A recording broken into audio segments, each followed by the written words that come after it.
It seems like you guys have done a really good job on the personal side. You're partnered with, I think you said 21 of the top 25 companies. And Ryan, I think the rewards program you mentioned is really cool. And I imagine that works pretty well for as far as aligning incentives. I want to drive safer if I benefit financially or get rewards. And I think sometimes what's tricky on the platform side is that you see these insurance costs are so high, but if I drive safer in the short term, I don't actually get any benefit, right? It's kind of more of like a longer tail, or, maybe eventually I might get a benefit. And sometimes in the past, I think platforms have even sort of, sent out kind of like big brothery type notifications like, hey, you're not driving safe, or riders are complaining.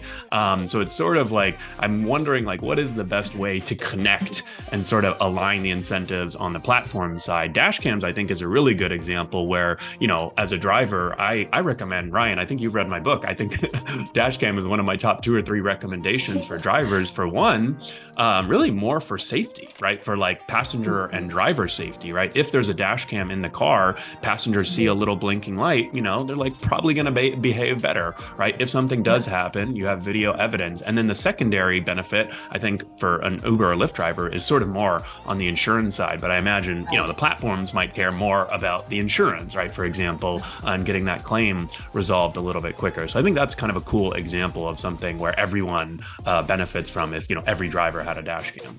On the individual side, I'll just say though that if you get into a crash area, there's going to be a lot of negative outcome for you. Yeah. So while the overall platform costs maybe what they are and out of your control as an individual driver, what you pay for insurance is under your control relative to not paying 50 to 100 or 200% more by getting into a crash. And, rideshare insurance is already a big expense. The reason for that, again, is the core costs that go into and insuring any gig element is just higher than it would be for you as an individual. So one of the things that I would certainly recommend is just get a good understanding of your own risk profile for yourself. You can download our app, Safest Driver. It's not a commercial app. It's not used for, the data is not used for anything. In this case, just for you. There's also an app called Open Road, which helps with crash detection. So in that case, if you get into a crash, emergency response goes out. Again, no commercial business here. This is just an R&D product. And the last thing is Fuel Star, which is our newest product. And here's the real cool thing is, turns out that a lot of the elements that lead to crashes, those same behaviors actually consume more fuel.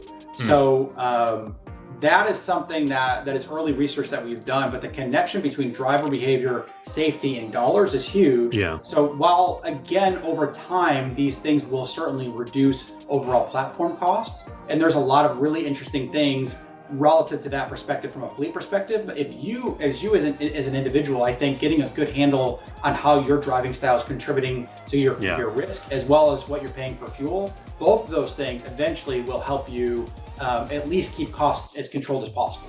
Definitely. And this is a great example of really aligning with driver incentive of reducing those fuel costs for them, but also helping the platform in some way.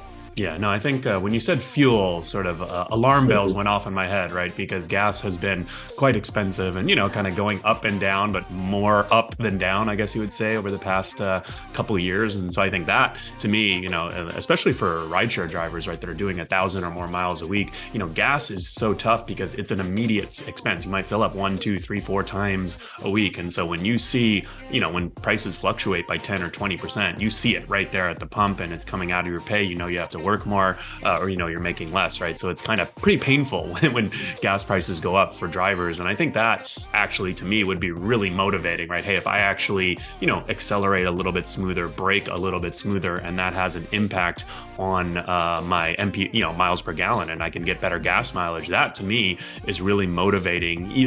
Even though it's sort of like, it should be motivating that it's safer to drive that way, but I don't know, it's just like my honest reaction was like, oh, fuel savings. Oh, okay, sign me up. Yeah, there's a feedback loop, right? And there's so many things in our life that are like this. It's like what we eat, it's our exercise patterns, there's so many things. The difference with this is they're catastrophic, right? Crashes are catastrophic. And in our business specifically, you start to really see the impact of being able to change the dynamics. And then you also see the other side. And I think because we're just so used to it, especially in Southern California, I think LA County is the number one most pedestrian fatalities of anywhere in the US. It's also, a huge population, but on a per capita basis, I believe it's number one. And these are preventable elements. And I think as long as we are conscious about them, we get better results.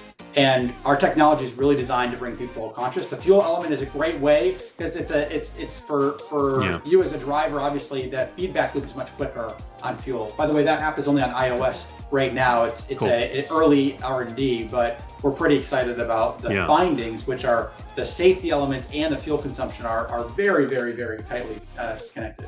Yeah, no, that's pretty interesting. I actually really, maybe we'll check out those apps and do a review on our YouTube channel, because I like the idea of that safest driver, right? Like right now, if I'm kind of someone who cares about that, like some app that, smart app that tracks it all and tells me how I'm doing, and I can see, if I actually change my behavior, if that's making an impact, and especially on the Fuel Star. So we'll take a look at those. I think that could be really beneficial for drivers.